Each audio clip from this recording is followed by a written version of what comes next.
Hello दोस्तों, आपके YouTube channel हम सबका जीके जीएस में आपका स्वागत है।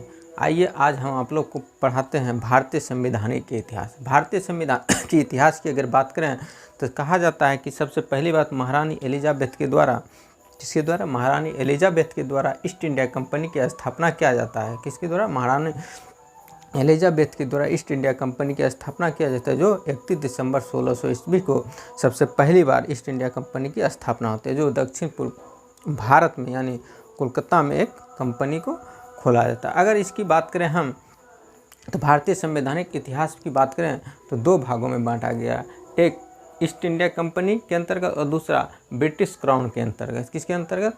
ईस्ट इंडिया कंपनी और ब्रिटिश क्राउन के अंतर्गत। इसमें होता क्या है, ईस्ट इंडिया कंपनी जो सबसे पहली बार अगर बात करें तो प्लासी की युद्ध 1757, उसके बाद बक्सर का युद्ध 1764। अगर उससे पहले और बात करें बक्सर के युद्ध से पहले तो दो युद्ध और लड़ा जाता है ईस्ट इंडिया कंपनी के द्वारा। एक होता है बेदरा का युद्ध और एक बॉडीबॉस का युद्ध।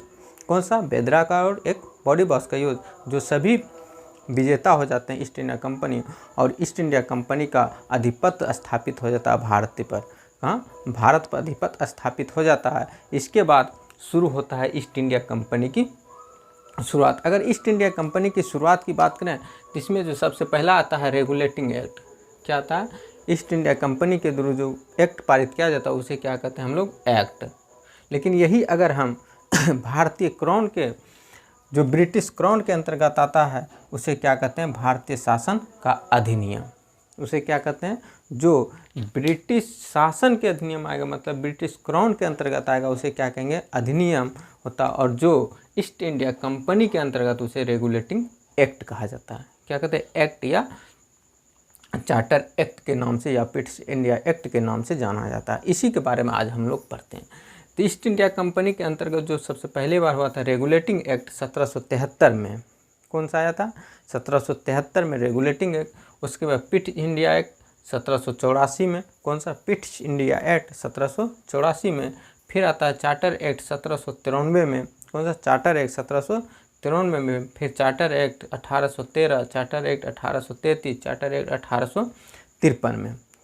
इन चार पाँच गो एक्ट जो कि आता है 1773, 1784, 1793, 1833, 1833, 1813, 1833 और 1853 में। इन सभी एक्ट के बारे में फिर आगे हम चर्चा करें। अगर कुछ बात करते हैं हम ईस्ट इंडिया कंपनी के बारे में, तो पहले अगर ईस्ट इंडिया कंपनी की गवर्नर की बात करें तो सबसे पहला गवर्नर था कौन? Lord Clive. कौन था? लॉर्ड क्लाइव, जो कि द्वैत शासन प्रणाली को लागू किया था। अगर इसकी और बात करें हम तो पूछा जाता है फिर उसके बाद 1772 में ईस्ट इंडिया कंपनी को बंगाल का गवर्नर बना गया लॉर्ड क्लाइव। उसके बाद पूछा जाता है, उसके बाद 1773 में ही रेगुलेटिंग एक्ट को लाया जाता है। लॉर्ड क्लाइव के काल में 1773 में रेगुलेटिंग एक्ट आता है और उसमें गवर्नर को क्या करता है? ईस्ट इंडिया कंपनी के जो गवर्नर थे लॉर्ड क्लाइव, उसके स्थान पर बंगाल के गवर्नर को बनाया जाता है। कौन? वॉरेन हेस्टिंग को। बंगाल के गवर्नर किसको बना देता है? बंगाल के गवर्नर को वॉरेन हेस्टिंग को बना देता है। फिर 1773 के ही नियम के एक्ट के अनुसार बंगाल के गवर्नर को बंगाल का गवर्नर जनरल बना देता है। क्या बनाया जाता है?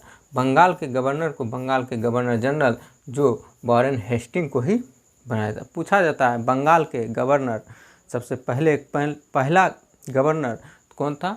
गवर्नर अगर पूछेगा तो वॉरेन हेस्टिंग। पूछा जाता है बंगाल के अंतिम गवर्नर जनरल, तो ये भी कौन होता है? Warren Hasting. अगर इसमें और बात करें तो उसके बाद 1773 में क्या होता? दोहरी शासन प्रणाली को समाप्त कर देता 1773 एक्ट के खिलाफ। उसके बाद 1774 में ही 1773 के रेगुलेटिंग एक्ट के तहत 1774 में सर्वोच्च न्यायालय की स्थापना किया जाता है। कैसे? सर्वोच्च न्यायालय की स्थापना किया जाता है, जिसमें कहाँ? कोलकाता में। कहाँ किया जाता है? कोलकाता में 1774 में सर्वोच्च न्यायालय की स्थापना किया जाता है, जिसमें इसके न्यायाधीश की बात करें, मुख्य न्यायाधीश तो सर एलिजा इम्पे को नियुक्त किया जाता है। और इसके अतिरिक्त 3 और न्यायाधीश को नियुक्त किया जाता है, जो था चेस्टर, लिनेस्टर एवं हाइड्रे।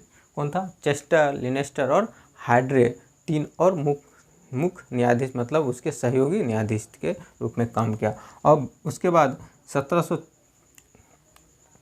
चौरासी में जो ईस्ट इंडिया एक्ट 1784 है उसमें फिर आते हैं, तो उसमें आता है बंदोबस्ती कानून, एक्ट ऑफ सेटलमेंट, जिसे हम लोग क्या कहते हैं बंदोबस्ती कानून या एक्ट ऑफ सेटलमेंट के द्वारा किया जाता है। इसमें ब्रिटिश क्षेत्र को घोषित किया जाता है, मतलब जितने भी क्षेत्र थे उसको ब्रिटिश क्षेत्र में घोषित किया जाता है। उसके बाद ईस्ट इंडिया कंपनी को 2 भागों में बांट जाता है। कितने भागों में? 1784 में 2 भागों में ईस्ट इंडिया कंपनी को विभाजित कर दिया जाता है। पहला था व्यापारिक कार्य और दूसरा था राजनीतिक कार्य। व्यापारिक कार्य बोर्ड ऑफ जो कहलाया बोर्ड ऑफ डायरेक्टर, और राजनीतिक कार्य जो कहलाया बोर्ड ऑफ कंट्रोलर।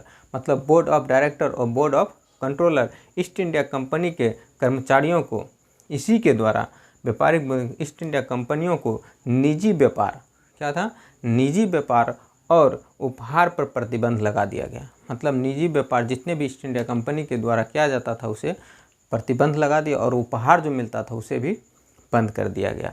अगर हम बात करें अभी जो बताएं हम इससे पहले कि भारत शासन अधिनियम जो आया था, तो भारत शासन अधिनियम सबसे पहला जो 1853 में, उसके बाद 1861 में, फिर 1892 में, फिर 1909, 1919, 1935 और उसके बाद 1935 के द्वारा फिर हम लोग भारत 1947 में क्या हो जाता, आज़ाद हो जाता। तो इससे हम लोग इतना थोड़ा सा जो जानकारी प्राप्त हुआ, पहला कंपनी के जो कंपनी ईस्ट इंडिया कंपनी के जो द्वारा लगाया जाता था उसे क्या कहते थे हम, रेगुलेटिंग एक्ट या ईस्ट इंडिया या चार्टर एक्ट के द्वारा हम लोग जानते थे। और जो ब्रिटिश क्राउन के अंतर्गत आता उसे भारत शासन अधिनियम कहते थे।